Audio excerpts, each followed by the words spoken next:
ilé wù mí o mo fẹ́ kọ́ ilé wù mí o mo tọrọ jẹ́ fẹlẹ́jìyàn kó bá mi kalẹ̀ mama ṣe mí lólòṣì tí yá lè sùn fákáfíkì fáká o ọkọ̀ ìdọ̀gọ́ ti ṣí má ṣe mí lóníṣẹ́ ṣe mí lólówó jẹ́ ìrẹ̀lẹ́gbẹ́ ò láyé tí mo wá mo ní owó wù mí o mo fẹ́ ní ọlá wù mí o mo tọrọ jẹ́ ìfọlájiyọ̀ kó bá mi kalẹ̀ má ṣe mí lólòṣì tí fìgbà tó lé fákáfíkì fáká o ọkọ̀ ìdọ̀gọ́ ti ṣí wá ṣe mí lónílé ṣe mí lọ́lọ́lá ò jẹ́ ìrẹ̀lẹ̀ ló gbà láyé tí mo wá orúkọ ńlá lówó ń jẹ́ ẹni yìí ní í ṣe láwùjọ òkúkú nísọ onísọ bòjì àṣewé dàgbà àṣàgbàdéwé ẹni àrímújó àrígbàlù owó àpèkálùkò ẹni tẹrú tọmọ ń wá kiri ilé wù mí o mo fẹ́ kọ́ ilé wù mí o mo tọrọ jẹ́rìí lẹ́gbẹ́ òkó bá mi kalẹ̀ má ṣe mí lólòṣì tí ń yálé gbé fákáfíkì fáká ọkọ̀ ìdọ̀gọ́ ti ṣí má ṣe mí lóníṣẹ́ ṣe mí lónílé ò jẹ́rìí lé ló gbà láyé tí mo wá ẹ kúrọ̀lẹ́ kú dédé wòyí ẹ kú bójú ọjọ́ ṣe rí mo sáré wá fún update lórí matchmaking ni mi kì í sábà ní date fún àwọn programs tí mo máa ń ṣe mo sọ fún yín pé mò ń kàwé lọ́wọ́ so time tí bá ti ní tó jẹ́ free time mi ni mo máa ń jáde bó tilẹ̀ jẹ́ pé mo ní a lot of topics tó yẹ ká ṣe so time tí bá ti ní fún free time mi mo máa ń jáde mo máa ń ṣe matchmaking mo dẹ̀ máa ń ṣe àwọn topics yẹn and ẹ jọ̀ọ́ gbogbo ẹ̀yin ladies àwọn tó máa ní ẹ jẹ́ kí n ṣì máa rò ẹlòmíì àti pé 45 ẹlòmíì kò tẹ̀ tí ìbí ẹyọ kan a máa fún lọ́kùnrin kan tó máa jẹ wàá kọ́kọ́ fi máa rún mú akọ tó ti balẹ̀ ayé ẹlòmíì jẹ́ tí ọsàn yìí máa fi ń rí gbajúmọ̀ tí ò kí fi ń sọ tí ẹyẹkẹyẹ tí ò gbádùn tó bá ń pàpà mú jẹ ẹ mọ̀ pé àwọn obìnrin kún ọwọ́ mi tí n bá sẹ́ndì ọkùnrin sí ẹ mọ̀ pé mo ti sẹ́ndì ẹ̀sẹ́ lòmíì ẹni tó bá tètè ẹni bá yára lògùn gbè yìí tí ẹ máa fi nǹkan tẹ́ ṣì máa jẹ ẹ wá máa sọ fún mi pé ẹ jẹ́ kí n máa rò ó ẹ ṣì máa padà wá bá mi o pé ẹ fẹ́ o ẹ kọ́kọ́ máa ní kẹ́ máa rò ó ńgbà tẹ́yìn bá dẹ̀ ṣì ń rò ó dàbí aláṣọ ẹ̀tù ni ibi tí wọ́n ti ń rò lọ́wọ́ ẹni tó ká lára ó ti tètè fún mi ní go ahead mo dẹ̀ ti ṣe nǹkan tó yẹ kí n ṣe ọ̀rọ̀ yìí bá gbogbo àwọn tó bá ń ṣakọ tẹ máa send ọkùnrin tó máa ní ẹ jẹ́ kí n máa rò ó ẹ tí n bá débi iṣẹ́ tí n bá dé láti ibi iṣẹ́ máa fún yín lésì ẹ̀yin àwọn ọkùnrin ò lélẹ̀ lọ́wọ́ mi o àwọn ọkùnrin ò lélẹ̀ lọ́wọ́ mi rárá hot cake ni wọ́n especially àwọn ọkùnrin 50 and above yẹn hot cake ni tí bá sì send sí ẹ tó ní ẹ jẹ́ kí n máa rò ó kó tó rò ó ẹlòmíì ti na ẹni tíyà ọkọ ń jẹ ó ti gbà mí ìdẹ̀ nílé gbà lọ́wọ́ ẹ̀ and that is it ẹ jẹ́ káyé máa ṣakọ ìwọ̀nba lobìnrin ṣakọ mọ́ pàápàá kí akọ́wò là ń ṣe ọ̀pọ̀lọpọ̀ obìnrin ló ti lélẹ̀ ẹni tẹ ọ̀tọ̀ yín arí gbajúmọ̀ kò ní ẹ jẹ́ ká máa tètè ya máa ṣe kíákíákíá ṣé ó yẹ tí a ṣe máa nǹkan tó yẹ kó sáré gbámú kó má bàa bọ́ lọ́wọ́ ẹ̀ ẹlòmíì á ní òun lọ bí iṣẹ́ èmi á wá dúró ẹlòmíì á ní màá máa rò máa kọ̀ sí ní ọ̀túnla irú àwọn yẹn mo máa ń cross wọn out ni tó bá ti di orí màá kọ̀ sí lọ́túnla báyìí máa cross ẹ̀ out kúrò nínú ìwé mi ó ti tán nìyẹn mi kò tiẹ̀ ní rí mi pè mọ́ bó pè mí mi ò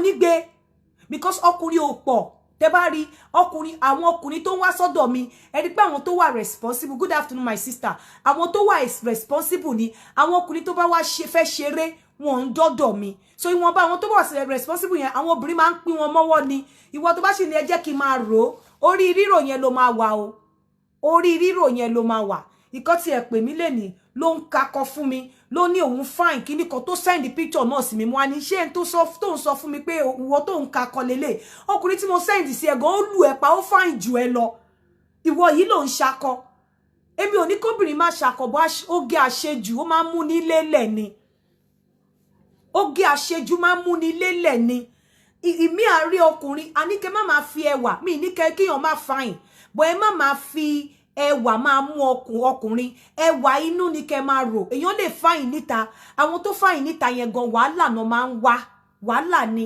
èèyàn lè fáyìn níta kínú ẹ burú ẹ jẹ́ kíyàn ugly níta ṣùgbọ́n kínú ẹ da nǹkan tẹ́ máa tó yẹ kẹ́ máa lé nìyẹn má máa lé ẹwà ẹ kò fáyìn tó mi irọ́ tó bá ti lóko tó ti lè dú ẹ tí okó ẹ ti ń ṣiṣẹ́ ẹ jọ nítorí Ọlọ́run.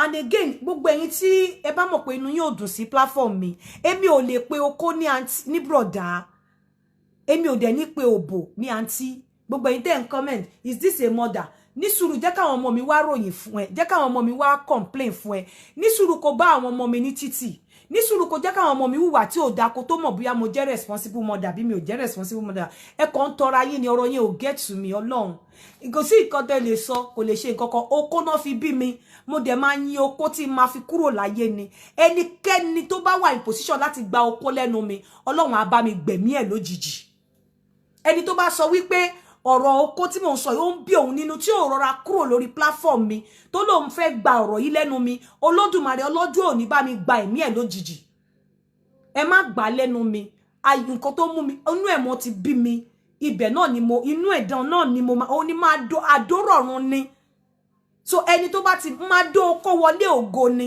mo dẹ̀ mọ̀ pé Olódùmarè á gbà mí sí afẹ́fẹ́ rere níjọ́ kẹyìn ẹni tó bá ti fẹ́ gba ọ̀rọ̀ yìí lẹ́nu mi tó bá ní bí mo ṣe ń sọ yìí o ó ń bí òun nínú o òun fẹ́ rí tèmi mú o Olódùmarè bá mi fi omi ara ẹ̀ àti ẹ̀jẹ̀ rẹ̀ ṣe ìtùtù fún ilẹ̀ tó bá ti ń bí ẹ nínú kúrò lórí platform mi tó bá lè kúrò lórí platform mi má jẹ́ kí n fẹjọ́ ẹ̀sùn Ọlọ́run má jẹ́ fẹjọ́ ẹ̀sùn òòṣà òkè èmi ò lọ church mi lọ́mọ sí bí Ọlọ́run ò sọ pé tó bá fẹ́ pa mí tí bá kọ́kọ́ pa ẹ́ kò léèwọ̀ o so má jẹ́ fẹjọ́ ẹ̀sùn àwọn tó tún jù ẹ lọ má jẹ́ orúkọ sórí ẹnu tó fi ń sọ̀rọ̀ yẹn tí bá dá orúkọ tí ẹnu yẹn ń jẹ́ fún ẹ wàá lọ fi sọ̀rọ̀ níbi tí ò yẹ kó ti fi sọ̀rọ̀ wọ́n á dẹ̀ lọ gbé ẹ pamọ́ dẹ́ẹ̀dẹ́ mìíràn ọ ẹ jẹ́ ká ṣọ́ra ẹnu tó fi sọ̀rọ̀ yẹn máa porúkọ tó ń jẹ́ gbogbo nǹkan tó wà lára wa ló ní irú ojú sí ojú lèmi àti wọ́wọ́ bó orúkọ ló ń jẹ́ yàtọ̀ sí ojú wà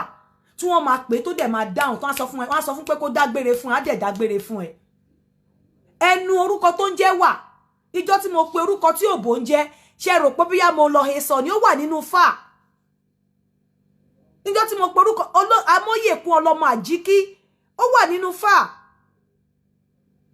ògo tẹ́rẹ́ orúkọ tá à ń pokó ó wà nínú ifá abẹ́rò pé mo ré sọ ni so gbogbo nǹkan tó wà ní ẹ̀yà ara wa ló ní orúkọ tó ń jẹ́ má wá fi ẹnu kọ kí má bàa lo ọ̀rọ̀ ẹnu ẹ kí má bàa sọ nǹkan tí orúkọ tí o fi ẹnu yẹn sọ orúkọ ẹnu ẹ máa pè fún ẹ wá lọ fi kọ níta níbi tó ti ní rí ìdáríjì ẹ jọ̀ọ́ nítorí Ọlọ́run ẹ fèmí sílẹ̀ o ẹ gbájúmọ́ gbàgbọ́ tiyín ìgbàgbọ́ tèmi lèmi gbájúmọ́ yìí mo mọ̀ wípé orin mi kan fẹ́ jáde ní Friday mo mọ̀ wípé àwọn kan wà tí jẹ́ pé wọ́n ready fún mi èmi náà dẹ̀ ready fún yín torí orin ni bẹ́ẹ̀ orin ni àfi tó bá àdàbí tó bá jẹ́ wípé kò ṣe Ọlọ́run ló dá okó àti òbò nìkan ló kù tó bá jẹ́ pé okó àti òbò ẹ̀dá ló dá ṣùgbọ́n tó bá jẹ́ Ọlọ́run ló dá okó àti òbò tó dẹ̀ sọ wípé okó ní ká máa fi dó òbò òbò ní ká máa fi dó okó nìkan tí ò bá ti sí yẹn gbogbo nǹkan tẹ́ bá sọ fún mi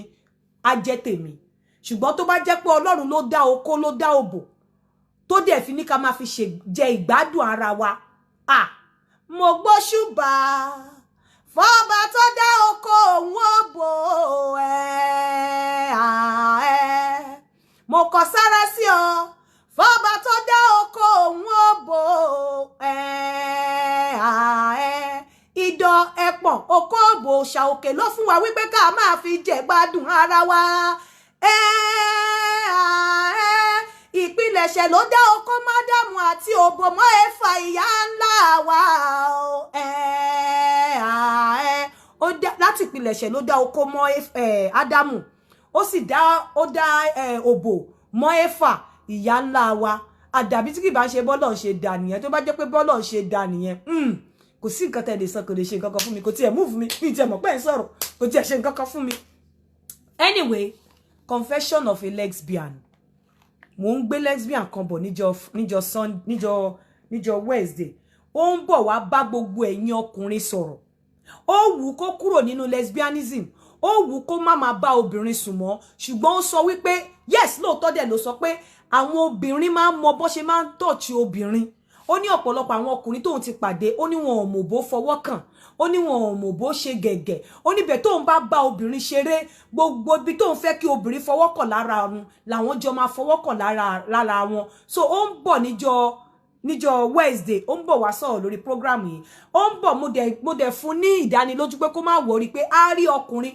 Ìwọ ọkùnrin tó bá tó gbangba sùn lọ́yẹ́, ó lè fẹ́ lesbian o, torí àwọn lesbian má jẹ́ kí n tàn yẹn, sexual appetite wọn ó máa ń high ni. Tó bá ti mọ̀ pé ẹ̀ǹkan ló ń dóbò lọ́sẹ̀, má kẹnu sí ẹni lesbian tó bá rí tó bá bóyá kinní kan, jẹ́ kí n sọ fún ẹ tó lè sọ pé o fẹ́ lesbian mọ̀ wípé o lè dóbò at least ó kéré jù lẹ́ẹ̀mẹ́rin lọ́sẹ̀.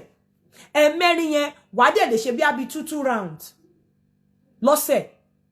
I'm telling you, torí lesbian yẹn ń bọ̀ níjọ́ Wednesday, ó ń bọ̀ wá bá wa sọ̀rọ̀, ó ń bọ̀ wá sọ ìyàtọ̀ tó wà ní pé ká máa bá obìnrin sóbìnrin àti obìnrin sí ọkùnrin. Ó ń bọ̀ wá sọ nǹkan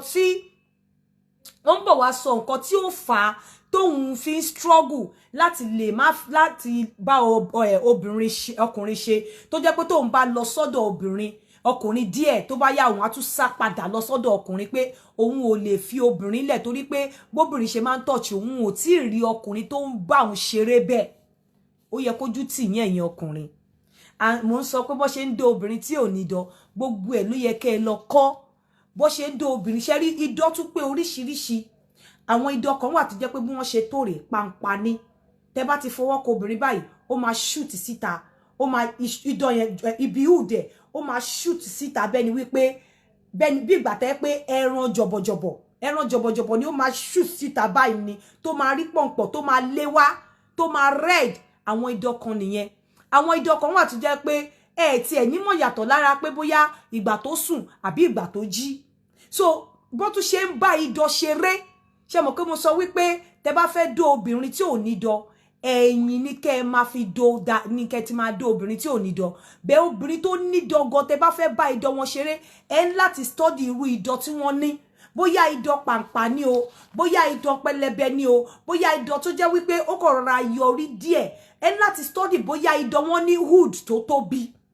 Àwọn idán tó ní hood, àwọn tó bá ní tí idán wọn bá ní cover tó tóbi, even kí ara wọn má le tó bá wọ pátá, tẹ́ bá wọ ojú òbò wọn, ó máa wú gèlètè báyìí síbẹ̀ ni. Irú àwọn yẹn tẹ́ bá ti fọwọ́ kọ wọn báyìí, idán wọn máa ṣe, ó máa tóbi bí ìgbà tí iṣan ẹran jáde ní abẹ́ òbò ni. Ó ní bó ṣe ń fi ìyẹn ṣeré. Àwọn tó jẹ́ pé wọ́n nídọ̀ bẹ̀ tó bá wọ ṣòkòtò, ó sì máa rẹ́ pẹ́ẹ́rẹ́ nímọ̀ yàtọ̀ pọ́n nídọ̀ until nígbà tí ẹ bá fọwọ́ kàn nídọ̀ wọ́n ṣẹ̀ máa dìde. Àwọn idán kan wà tó jẹ́ pé tó bá rí okó tó dìde, àwọn idán kan wà tó máa ń mí lábẹ́ obìnrin, wọ́n máa ń mí. Ṣe mọ̀ tóbìnrin bá dúró tó bá rántí okó, bóyá okó tó do àbí ẹni tó tọ̀ọ̀chẹ̀ tó ṣe pé kíní, àwọn idán yẹn.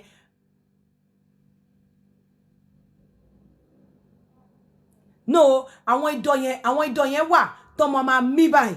Idán yẹn máa mí jáde, a máa mí obìnrin, a máa mọ̀ tó jẹ́ pé máa rin obìnrin yẹn. Irú àwọn idán yẹn, ọkùnrin tí ò bá kátó, ọkùnrin tí ò bá mọ idán bá ṣeré dáadáa, kò lè mú irú obìnrin yẹn dà.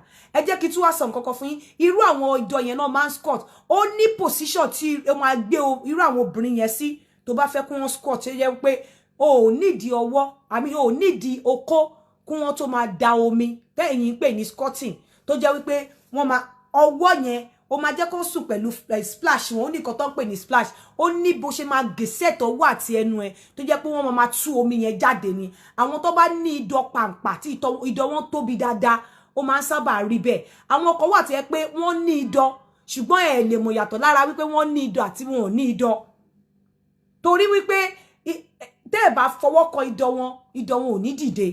Bí àwọn kan wà tó jẹ́ pé ever ready, lára àwọn tó máa ń wà ever ready yẹn, ẹ lọ wò wọ́n dáadáa. Ọ̀pọ̀lọpọ̀ wọn ti máa ń practice lesbianism rí. Ọ̀pọ̀lọpọ̀ wọn ti máa ń kọjá, wọn ti máa ń bá obìnrin ṣeré rí. Nítorí lesbian ó dùn fẹ́, ó dùn date, but òun láti jẹ́ pé ó ní agbára wọn. Nítorí obìnrin náà ń bá ṣeré, obìnrin yẹn dẹ̀ ti mọ àwọn obìnrin máa ń mọ ibi tó yẹ kó touch lára ó máa mọ bí tó yẹ kó touch lára obìnrin. So ó ní láti lesbian, ó ní láti kó tó lè do lesbian, ó ní láti understand wọn dáadáa. Ó ní láti understand wọn dáadáa kó tó lè do wọn, because otherwise kò sí bó ṣe lè mú wọn dání tó bá ṣọ́ra, wọn máa padà lọ do obìnrin wọn. Wọ́n máa padà lọ do obìnrin wọn. So ọmọ yẹn sọ pé àwọn tó ní idọ̀ tí mo ní ẹ máa dó láti wájú gan, oríṣiríṣi ọ̀nà náà fi ń bá idọ̀ ṣeré. Àwọn idọ̀ míì wà tí jẹ́ wípé tó bá máa lá wọn, o ò tiẹ̀ gbúdọ̀ ètè lásán ló máa fi mú wọn dání. O ò ní lo àwọn, because àwọn idọ̀ kan wà tí pé wọ́n tóbi débi wípé tó bá ti fọwọ́ kàn wọ́n báyìí ó ti rí gbangba. Irú àwọn ẹ̀ báyìí wàá kọ́ máa fi ètè máa fà wọ́n báyìí sókè ni. Wàá máa ṣe báyìí. Àwọn idọ̀ kan wà tí pé okó lásán ló nídìí láti fi rìn. Kó kàn máa fi okó rìn ni, o ní láti fokó sínú. Àwọn kan wà tó jẹ́ pé ọwọ́ lásán ni. Ṣé rí àwọn idọ̀ tó máa nídìí okó láti fi rìn, àwọn ni idọ̀ tó jẹ́ pé hood wọn ò kí ń tóbi dí púpọ̀. Kíni tó bò wọ́n lórí kò ń tóbi, kò ń fi bẹ́ẹ̀ tóbi, and ẹ máa nídìí extra kó tó jẹ́ wípé ara wọn máa dìde. Bí àwọn kan wà tó jẹ́ pé tó bá ti rí okó, tí okó bá ti le, tó bá wo tí obìnrin tó ní idọ̀ yẹn tó tóbi tó bá dúró síwájú ẹ̀, wàá dẹ̀ máa rí idọ̀ yẹn tó mí. Ó máa mí báyìí. Ó máa mí, ó máa sọ pé òbò mí. Idọ̀ yẹn á dẹ̀ máa mí báyìí. Àwọn idọ̀ tó tóbi tẹ́ pé o ò tí ní láti fọwọ́ kọ obìnrin yẹn wípé ó kọ sensitivity wípé okó rèé. Wípé okó rèé tó okó tó ń ṣe pé kíní. Ẹ mọ̀, mo sọ fún yín, mo ní tó bá dijọ́ Wednesday, a máa sọ̀rọ̀ lórí okó àdó súre àti okó àdó ṣépè. Àwọn okó kan wà tí obìnrin bá ń do, kò dìgbà tó bá lanu ṣépè kó tó mọ̀ pé ó ń ṣépè fún ẹ. Àwọn okó kan wà tó yẹ pé tóbìnrin bá do, kò dìgbà tó ó ní àwọn movement kan tó máa rí tó máa fi mọ̀ wípé obìnrin yẹn ń ṣàdúrà fún ẹ. Òun mo ṣe sọ pé okó àdó ṣépè àti okó àdó súre. So ẹ̀yin ọkùnrin ẹ máa aim àti pé tó bá dijọ́ Wednesday, a máa analyze okó àdó súre àti okó àdó ṣépè. Okó àdó súre àti okó àdó ṣépè. Àwọn wo ló fall sí category? No máa sábà fall sí category tó máa ń do okó àdó ṣépè. Irú àwọn tó bá ní idọ̀, tó bá gé idọ̀ wọn, tí ìwọ ọkùnrin ò dẹ̀ wà fair enough, tí ìwọ ọkùnrin ò study wọn láti mọ bó ṣe lè touch wọn débi wípé ó máa dó wọn súre.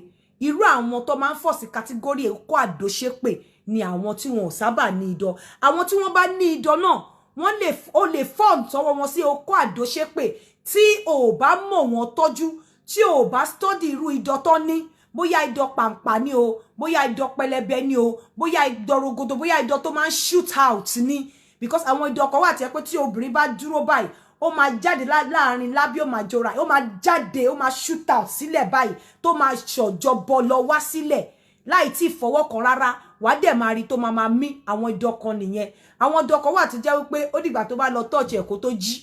Àwọn idọ̀ kan wà tó jẹ́ wípé bó bá ti ń touch ẹ̀ lẹ́ẹ̀kan tó bá ti jí, á tún sùn padà. So gbogbo tó bá dijọ́ Wednesday, a ní a lot láti ṣe. Báwo la ṣe ń jí idọ̀? Báwo la ṣe ń do okó àdó ṣépè, okó àdó súre?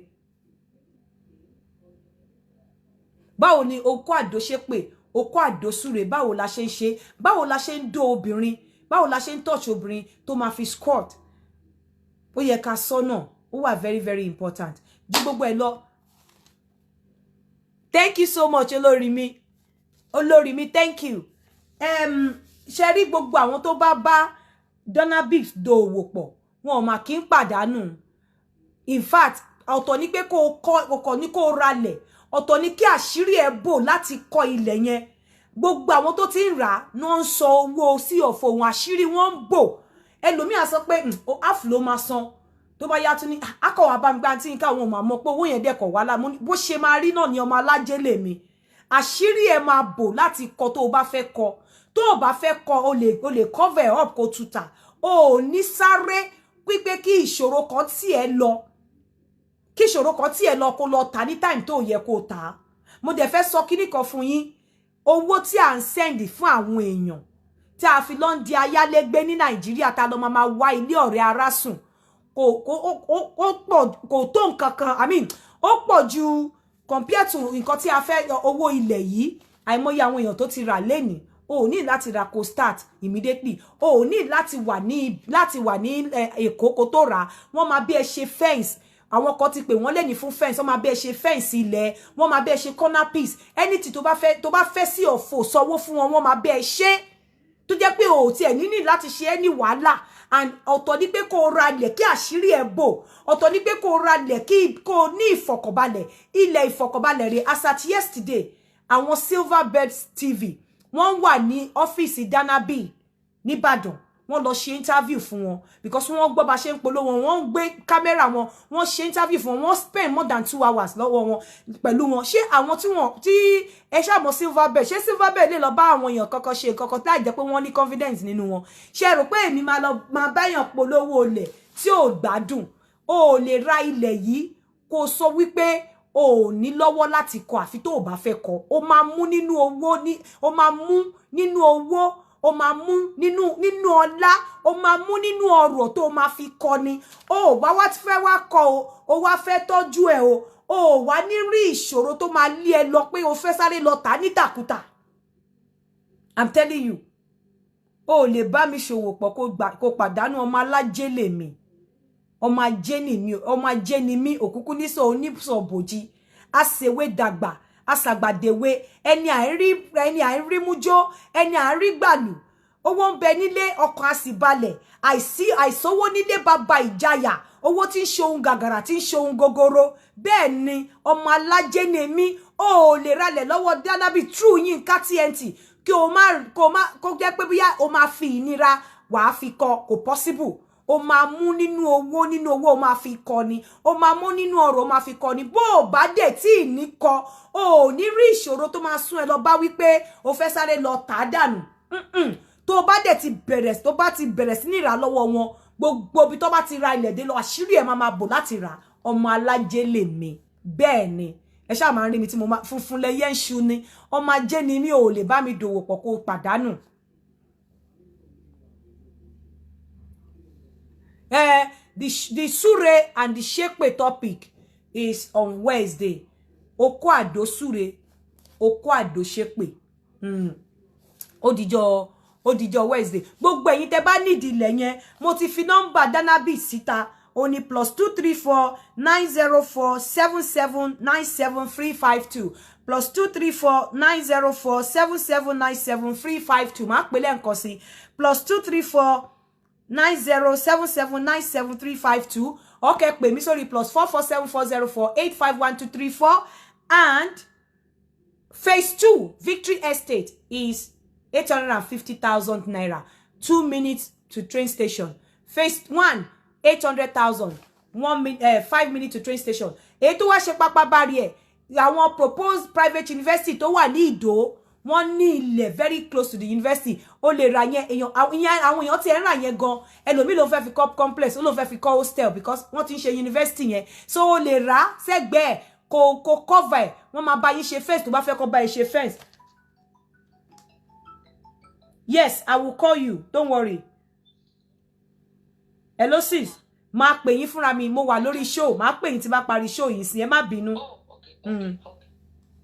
Ṣó ti yé yín ó lè rà kó cover ó wà ní àwọn tí phase 1 phase 2 yẹn wà ní Alábàtà ní Mọ́níyà tí Ìdó yẹn ó wà ní very close to the proposed private university tí wọ́n ṣe lọ́wọ́ ó lè rà ìyẹn 650 nìyẹn tí phase 1 phase 2 850 and 800,000 ó lè rà kó regret anything tó sí nílé gan àwọn eléyìí á tún bẹ́ẹ̀ ṣe fẹ́ǹsì wọ́n á tún bẹ́ẹ̀ kọ́ tó bá lè ya plan ẹ tó dẹ̀ ń supply owó fún wọn wọ́n á tún bẹ́ẹ̀ kọ́ wọ́n tún wá waive 5,000 owó registration fee pé form application form 5,000 wọ́n tún waive ẹ̀ nítorí Yinka TNT so ó lè bá mi dòwò pọ̀ kó pàdánù Ọlọ́run má ṣe wá ní ẹni tó máa lọ máa yálé sùn gbogbo àwọn tá à ń yálé sùn tá a bá délé àwa là ń fún wọn lówó ení tere èjì tere tá à ń fún wọn náà fi ń kọ́lé the moment tí wọn náà bá bẹ̀rẹ̀ sí ní tó bá fi foundation ẹlẹ̀ wá rí pé gbogbo àwọn wàá coat ẹ gbogbo àwọn excesses ẹ wàá coat ẹ àwọn ìwọ náà wá rí pé díẹ̀díẹ̀ ìwọ náà wá máa tójọ bó tiẹ̀ jẹ́ yọkọ lórí kọ́ bó bá dẹ̀ wù ẹ́ o lè má kọ́kọ́ cover síbẹ̀ is something bí mo ṣe ń ṣe tá bá rí ẹni tó ní question tó fẹ́ béèrè lórí ọ̀rọ̀ oko àti òbò àbí lórí ọ̀rọ̀ ilẹ̀ tó ní question tó fẹ́ béèrè tó pending question ẹ má pè mí after the show ẹ béèrè nísìnyí àbí kẹ́ kọ síta máa dá yín lóhùn tẹ́ bá ní any question ọjọ́ Wednesday yẹn oko àdósúre àti àdó ṣépè a máa ṣe níjọ́ Wednesday a máa jẹ́ kó jẹ́ ọwọ́ alẹ́ díẹ̀ táwọn èèyàn ti ṣí níjọ́ ṣé Wednesday ṣé wọ́n ti gbàwẹ̀ tán ní Wednesday táwọn èèyàn ti ṣínu la máa ṣe so ẹni tó bá ní question ó lè béèrè lọ́wọ́ mi kí n tó máa lọ ẹ má gbàgbé láti lọ bá wọn Danabid dá òwò pọ̀ ẹ jọ̀ọ́ nítorí Ọlọ́run ẹ má gbàgbé láti bá wọn dá òwò pọ̀ owó kéékèèké tá a kà kún tá bá kó jọ ó níbi tó dé o ẹ lè máa rà sílẹ̀ díẹ̀ kẹ́ máa cover ẹ̀ ìgbà tẹ́ bá máa jèrè ẹ̀ tó bá dọjọ́ ogbó tó bá tiẹ̀ nídìí tó bá tiẹ̀ dọjọ́ ogbó oko àdósúre àti àdóṣépè loading bẹ́ẹ̀ loading on Wednesday tó bá di ọjọ́ ogbó tó bá tẹ̀ fẹ́ ṣiṣẹ́ o lè kọ́ nǹkan ẹ̀ kó rọra kó máa fún ẹ lóúnjẹ you understand ẹ rà tẹ fílẹ̀ kó appreciate ẹ bá fẹ́ tuta tẹ́ bá dé fẹ́ tuta ẹ fi kọ́lé ẹ fi kọ́ complex ẹ fi kọ́ shopping mall ẹ fi kọ́ school ẹ fi anything lè fi kọ́ wọn bá yín protect ẹ ilẹ̀ wọn kọ́kọ́ ò sí London government anything as I speak now wọ́n bá mi ṣe sí of o mi lọ́wọ́ I'm telling you wọ́n náà máa bá mi ṣe tó bá dé màá gbé wá kí gbogbo yín rí kò sí bójúbójú nínú ẹ̀ àwọn eléyìí ò ń ṣèyàn burúkú àwọn eléyìí tẹ́ máa bá dòwò pọ̀ tó jẹ́ pé inú yín máa dùn wípé ẹ mọ̀ wọ́n ni Danabid Homes and Properties inú yín máa dùn wípé ẹ mọ̀ wọ́n take me responsible hold me responsible count my words pé tẹ́ni tí bá ṣẹlẹ̀ ẹ mú mi dání ẹ mọ̀ pé mi ò ní báyàn du èrà tí ò lọ́mọ nú èmi ò ní báyàn ṣe mọ̀nàfìkì torí pé mo mọ̀ wípé àwọn tó owó yìí kò easy láti gbà so mi ò ní báyàn ṣe mọ̀nàfìkì owó tó ti wà àkáǹtì mi lẹ́ni táwọn èèyàn ti san sí mi sínú àkáǹtì mi fowó olè yẹn ẹ fẹ́ mọ̀ so èmi ò ní báyàn ṣe mọ̀nàfìkì o the land is in Ibadan ní Alábàtà Mọ́níyà and another one in Ìdó in Ìbàdàn torí pé dẹ̀ tún jẹ́ Ìbàdàn ó yẹ kẹ́ mọ̀ wípé ẹ̀mí dè sórí ẹ̀ tabadi ẹni tó fẹ́ béèrè question kí n tó máa lọ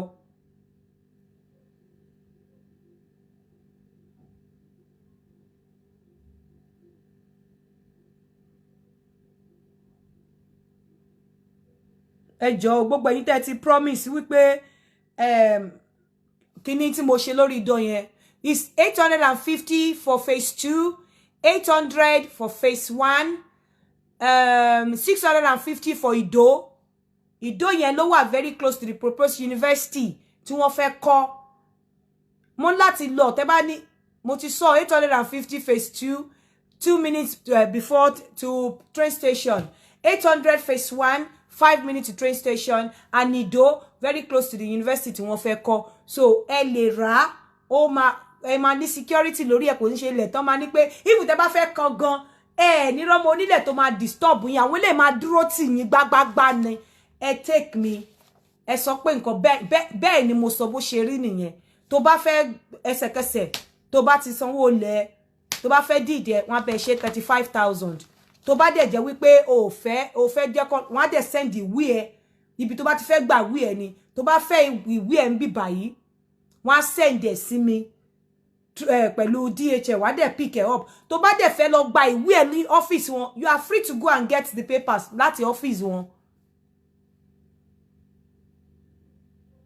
Yes, if you are not man enough o lè satisfy lesbian o lè satisfy lesbian a máa sọ níjọ́ Wednesday èyí tó Wednesday yẹn máa kún díẹ̀ oko àdósúre so gbogbo ẹ̀yin ọkùnrin àwọn nǹkan tí máa sọ tẹ́ bá ti gbọ́ tẹ́ bá pé nǹkan tẹ́ ti rí tẹ́ kàkún ni kẹ́ mọ̀ pé wọ́n mọ̀ pé èpè náà ń gbé yín iṣẹ́ bẹ́ẹ̀ ṣe ń dó wọn àwọn nǹkan tí mo máa sọ tẹ́ bá ti gbọ́ tó bá jẹ́ wípé nǹkan bẹ́ẹ̀ ni kẹ́ mọ̀ pé wọ́n ń ṣàdúrà fún yín ni bẹ́ẹ̀ ṣe ń dó wọn so oko àdósúre àti oko àdóṣépè òun la máa sọ níjọ́ Wednesday lágbára Ọlọ́run kó tó dìgbà náà tó bá dijọ́ Friday a ṣe matchmaking ní orí YouTube, general matchmaking on YouTube.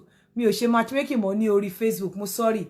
On YouTube, ó ní mo sọ yìí, gbogbo ẹni tó bá mọ̀ pé òun ní interest no matchmaking, kó bá mi lórí YouTube. Ẹni tí ó bá wá lè ṣe lórí YouTube, I'm telling you, you have to pay me £100 if you want to do private with me. Àwọn mi kúkú san, àwọn mi ò mind wọ́n san, but tó bá ti lè san, pàdé mi lórí YouTube. Oh, you don't need to give me, yeah, you can pay installment, but then it has to be 2 times. The difference is that tó bá tẹ́ bá san installment, wọn ò ní bá yín ṣe corner piece yín. Ẹ ò ní ṣe, but tẹ́ bá san owó yín ní kìṣí, wọ́n bá yín ṣe corner piece lẹ́sẹ̀kẹsẹ̀. Àwọn á dẹ̀ fún yín níbi tó súnmọ́ iwájú. Bó ṣe rí nìyẹn. Ẹ jẹ́ kí máa fi ẹ wo ìwé tèmi lélẹ̀. Tí kíní lélẹ̀ tí phase 1 rèé. Tí ó ti yé yín. Tí phase 2 lélẹ̀. Phase 1 rèé. Phase 2 lélẹ̀. Ìdó lélẹ̀. So gbogbo bí tí mo ti ń polówó, gbogbo ẹ̀ náà lèmi náà ní sí. Kò ń ṣe pé bóyá mo Hausa ní tó bá fẹ́ fún ìwé mi dẹ̀lé. Àwọn ìwé mi rèé mi tẹ̀ tí send copy tí wọ́n sí wọn. Ṣé ti rí deed mi lélẹ̀. So Hausa ní tó bá fẹ́ ṣe kíní kan ṣó ṣe é rí. Wọ́n send electronic kíní sí mi, but mi ò tí fẹ́ ẹ mọ̀ mo ní mi ò tí ready tèmi lélẹ̀. So you go and get yours. Ọlọ́run ò ní ṣe wá ní ẹni ayálégbé o. Ọlọ́run náà á jẹ́ kí gbogbo wa jẹ́ landlord ká jẹ́ landlady o. Ẹ má jẹ́ kó royín lójú, owó yẹn ò pọ̀ o. Corner piece ni kíní tí wọ́n máa ń ṣe síbi, ó dàbí pé tó máa ń ṣe síbi ẹnu àti wọnú ilẹ̀ láti fi sọ wípé òkè ilẹ̀ lélẹ́yìí. Òun ló máa jẹ́ káwọn anybody tó bá mọ̀, wọ́n á ti mọ̀ wípé èèyàn ti gba ilẹ̀ yẹn.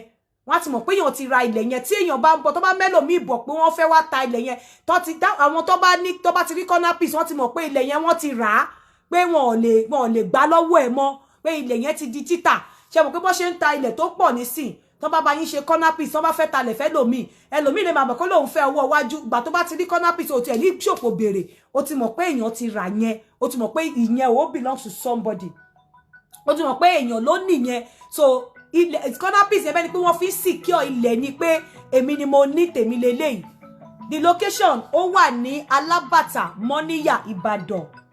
Hello. Hello. Hello, yeah. Hello. Hello, hello. Ẹ jọ̀ọ́ ma mo fẹ́ bẹ̀rẹ̀ lórí ilẹ̀ yẹn ni ma. Okay. Téèyàn bá máa get one plot ṣé o ní 650. One plot ní Ìdó ó ní 650. Ibi tí ò kì í ṣe Ìdó nǹkan tó súnmọ́ 850 ní phase 2 because 2 ìyẹn súnmọ́ ìyẹn it's just 2 minutes to the train station. Then 800 ní phase 1 torí pé it's 5 minutes to the train station. Okay ma. Bí mo fẹ́ get one plot ṣé mo lè sanwó lẹ́ẹ̀mejì? Tẹ́ bá máa sanwó lẹ́ẹ̀mejì láti jẹ́ bóyá bí 2 weeks síra wọn, bẹ́ẹ̀ wọn ò ní bá yín ṣe corner piece. Corner piece yẹn wọ́n fún àwọn as bonus fún àwọn tó bá sanwó lẹ́ẹ̀kan ni. Àní Ìbàdàn dẹ̀ ní ilẹ̀ náà wà, Mọ́níyà, Alábàtà ní Ìbàdàn àti ní Ìdó. Okay ma. Bọ̀ lè san bí àfihàn sínú àkáǹtì yẹn tí àfihàn bá dẹ̀ ti complete ma dẹ̀ san sínú àkáǹtì yẹn together. Bẹ́ẹ̀ ni, ṣùgbọ́n wọn ò ní ṣe corner piece fún yín o. Torí èmi ò ní kówó dání tó bá ti sọ sí àkáǹtì mi lèmi ti ń sọ sí èmi ti ń kó fún wọn. Ṣé mo báwọn tó dilẹ̀ wọ́n wá wọ́n sọ fún yín lánàá pé tẹ́ bá sanwó kìṣì táwọn gbà wọ́n á ṣe corner piece fún yín lẹ́sẹ̀kẹsẹ̀. So àwọn tó bá fẹ́ ẹ lè pè mí. Hello. Hello ma. Hello. Yeah, mo ti bá yín sọ̀rọ̀ nípa ilẹ̀ yẹn fún ètò. Yes ma. Ẹ jọ̀ọ́ torí Ọlọ́run ẹ bá wa send account yín. Okay, màá send ẹ̀ sí yín. Ẹ jọ̀ọ́. Màá send ẹ̀ sí yín tí bá ti ṣe tán nísìn. Ẹ ṣé ma. Mo lè send ẹ̀ sí yín gan nísìn báyìí. Ẹ dà, ẹ ṣé ma. Ẹ má bínú, ọ̀nà pọ̀ ni, iṣẹ́ pọ̀ fún mi. So you can pay into my account, you can call the ẹ lè pè wọ́n gangan kẹ́ bá wọn dúnàdúrà. But if you feel more comfortable láti bá mi ṣe, well, you can pay the same thing náà ni, the same kíní náà ni.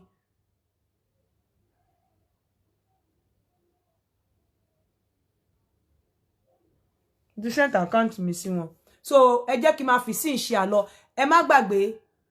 Yeah, my WhatsApp number is +44740485124. If you have any question you want to ask me concerning oko and obo, ẹ lè béèrè lọ́wọ́ mi apart from ilẹ̀, ẹ lè béèrè nísìn. Kò ṣe pé bí a ti bá ti fẹ́ sùn, ne ma wá ní ẹjọ́ mọ́ mi wá. Gbogbo ẹ̀yin tẹ́ ń send voice note. Èmi ò ní interest nínú voice note tẹ́ bá ti sanwó fún mi o. Mi ò ní gbọ́ o. Mi ní advice kankan tí mo fẹ́ fún yàn o. Ẹ lè lọ sílé ọ̀dọ̀ doctor kẹ́ má gba káàdì o. Ẹ lè lọ sọ́dọ̀ ọ̀dọ̀ lawyer kẹ́ má ṣe registration o. Yo.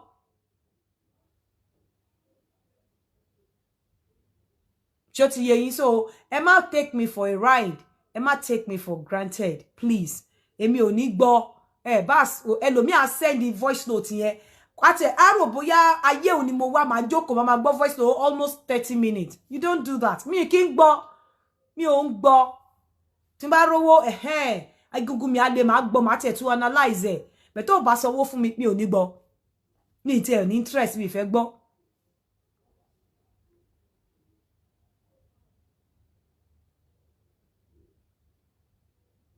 Kò jẹ́ bó ṣe jẹ́. Ẹ jẹ́ ká pàdé níjọ́ Wednesday lórí topic Oko Ado Sure àti Oko Ado Sepe. You can call me Adedeji Bukola. Call me after the show on +44740485124. Call me, then I'll be able to send my account detail to you. So Emma sanwó síbẹ̀. Or you can pay àwọn Dana Beats. No, the same thing ni. +44740485124. If you are interested in the land, call me. Àwọn èèyàn ti pè mí lẹ́nu, àwọn èèyàn ti sanwó, mo ṣe máa push owó yẹn sí wọn ni. So àwọn tó dé gbogbo ẹ̀yin tẹ́ bá dé ra ilẹ̀ yìí, mo fi dá yín lójú pé iná ò ní tó ọwọ́ yín. Mo fi dá yín lójú pé ẹ ní regret wípé ẹ rà á. Mo fi dá yín lójú pé ẹ tí ẹ ní mọ̀ bí tẹ́ yẹ ló mà. Ẹ káàsán mà. Ẹ káàsán. Yes ma. Ṣé kíní matchmaking náà ṣe máa san owó? Because mo ń try tó bá ti wà lórí kíní mo ń try mo rí mo wọlé.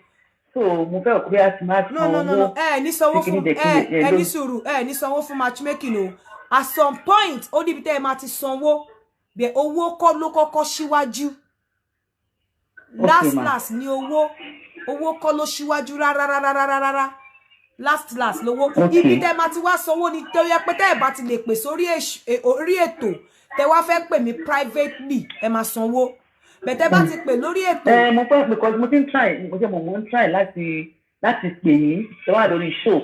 Mi kì í wọlé because America ni mo ti pè mi ò wọlé. I've tried so many times. Keep trying. Mo kì í wọlé bí pé. Mama keep trying. A máa ṣe matchmaking ní Friday lórí YouTube because mi ò really fẹ́ ṣe lórí Facebook mo máa ń wà rough. So lórí YouTube níjọ́ Friday a máa ṣe matchmaking. Time difference wá pọ̀. No, boy, kò sí nǹkan tí mo lè ṣe sí. Matchmaking is 6 o'clock. Níjọ́ Friday lórí YouTube. Kò sí nǹkan tí mo lè ṣe sí. Okay, I will try. Yeah, ma wọlé. So, ẹ jẹ́ kí máa fi ìsìn ṣe àlọ. Ẹ má gbàgbé níjọ́ Wednesday, Oko Ado Sure, Oko Ado Sepe. A máa máa sọ níjọ́ Wednesday. Kó tó dìgbà náà, ẹ̀yin ọkùnrin, ẹ láti yín lẹ̀ o kẹ́ bá lè mọ̀ bóyá wọ́n ti ń gbé yín ṣépè látijọ́ yìí ni o. I am going to bring the lesbian on board on Wednesday, but àwọn kan sọ fún mi pé àwọn ò fẹ́ gbọ́ nǹkan kan lẹ́nu lesbian. Ó fẹ́ wá sọ fún yín pé okay, báyìí ni wọ́n ṣe ń touch obìnrin, pé nǹkan tí àwọn tó bá jẹ́ lesbian tí wọ́n ṣe kí n flame mójú kúrò lára obìnrin bí ẹgbẹ́ wọn nìyẹn. Because tó bá touch wọn dáadáa, you really need to láti lọ brush up skill ẹ as ọkùnrin tó bá lọ fẹ́ a lesbian tó ti jẹ́ bóyá tó jẹ́ ex kò ní fiele a lọ máa dóbìnrin ẹni tó bá ṣeré dáadáa, especially ṣe rí powerhouse wọn ó ní idọ̀ wọn. O lè fẹ́ lesbian ìwọ tó bá mọ̀ bó jẹ́ o lè fẹ́ lesbian. I cheat on you. Hello? Yeah? Hello, à ń gbọ́. Hello, à ń gbọ́ ẹ kàn ṣe hello. Ìwọ tó bá gbọ́ tó bá mọ̀ bó jẹ́ o lè fẹ́ lesbian. tó bá mọ bó ṣe ń fídù pẹ̀lú idọ̀ o lè fẹ́ lesbian tó bá mọ finger o lè fẹ́ lesbian tó bá lè ṣe àwọn nǹkan tó wà crazy bí pé kó fi condense milk kó fi mu ọmú kó fi condense milk kó dá condense milk sórí ọmú kó fi mu ọmú kó dá condense milk sórí òbò kó fi bu òbò àwọn nǹkan tó wà weird àwọn nǹkan tó jẹ́ wípé àwọn crazy things o lè fẹ́ lesbian kò sọ́gbọ́n kò sí bó ṣe lè do tó a lọ do ìyàwó ẹ̀ tó bá lè dobìnrin látẹ̀yìn o lè fẹ́ lesbian I'm telling you kẹ́ bá lè mọ̀ wípé àti pàápàá àwọn tí wọ́n ti gé idọ̀ wọn ó yẹ kẹ́ máa ràn wọ́n lọ́wọ́ láti do wọn látẹ̀yìn gẹ́gẹ́ bí mo ṣe sọ láàárọ̀ torí apart from that tẹ́ bá do obìnrin látẹ̀yìn tẹ́ mọ̀ set dáadáa ẹ rí wípé ọ̀nà láti lè prolong dídó fún obìnrin tẹ́ bá fẹ́ kóbìnrin dó kó gan kó pẹ́ bí àbí kó dẹ̀ ti dàmìrà bí 3-4 times kó dẹ̀ máa do lọ torí tẹ́ bá ń do obìnrin látẹ̀yìn á kọ̀ máa dàmìrà ni òun gò nímọ̀ pé òun dàmìrà ó máa fìlẹ̀ lára ẹ̀ bẹ́ẹ̀ bó ṣe ń dàmìrà yẹn á máa dùn mọ́ lọ ni okó àtẹ̀yìn máa dùn mọ́ lọ ni kò ní rẹ̀ tẹ́ bá dóbìnrin látẹ̀yìn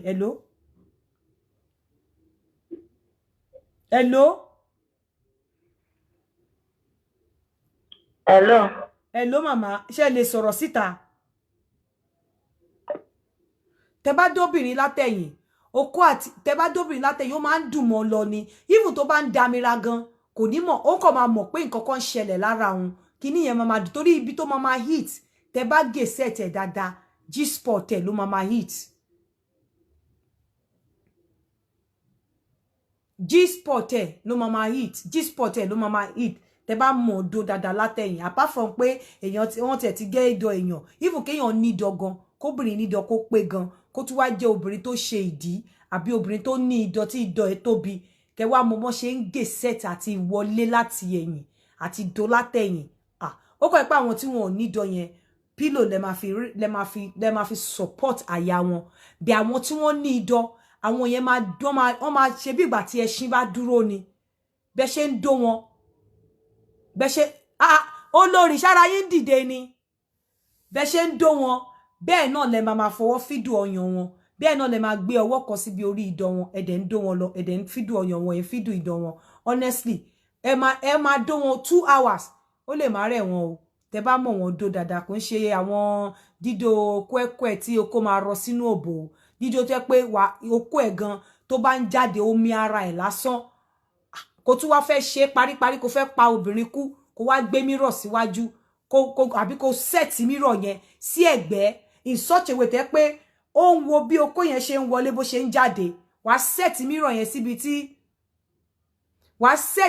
yẹn síbi tó fi máa rí ẹ tó bá ń do lọ́wọ́ bó ṣe wá sẹ́ẹ̀tì mírọ̀ síbi tẹ́ pé tó kó bá ń wọlé bá a rí bó ṣe wet á jáde orí ẹ̀ máa dàrú ni á kọ̀ máa dà kò tẹ̀ ní mọ̀gbà tóun ti dàbí ẹ̀ẹ̀mejì ẹ̀mẹ́ta kó máa wo ara ẹ̀ nínú mírọ̀ ọ̀kọ́ ẹ pé ẹni tó bá ní wardrobe tó ní mírọ̀ kọ́ ẹ pé iwájú wardrobe yẹn gangan ní ibi ìdí àti ibi tó fẹ́ tó set sí máa wà tó dẹ̀ ń wò ó wà níwájú ṣọmọ kó kọjú síwájú wardrobe kó máa wò ẹ́ báyìí kó máa wò ẹ́ lẹ́yìn kó dẹ̀ máa wo bó ṣe ń do lẹ́yìn bí okó ṣe ń wọlé bó ṣe ń jáde á máa damira báyìí.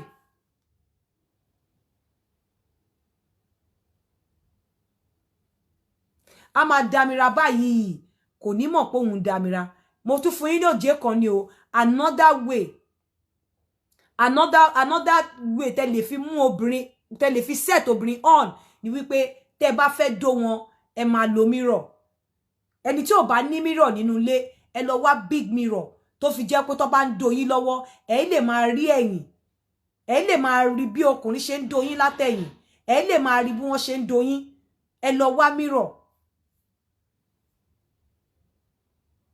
ẹ lọ wá mirror sínú ilé is very good even ìwọ ọkùnrin gan tí àbí ìwọ obìnrin tí obìnrin tó bá mọ bòdó dáadáa tí tẹ́ ń rí nínú mirror bó ṣe ń lọ bó kó ṣe ń wọlé bó ṣe ń jáde ó máa ń trigger nǹkan kan you see àwọn kan tí ń sọ fún mi pé true aunty exactly ó máa ń trigger nǹkan kan lára yín so go and get a mirror big one mirror on the wall àbí big one tó lè máa rí bẹ́ ṣe ń dóra yín is very very good ó máa ń aid dídó ó máa ń jẹ́ kí okó le sí ó dẹ̀ máa ń jẹ́ kí obìnrin náà ṣeré dáadáa ire o ó dàbọ̀ ẹ má bà mí jẹ́ blood of what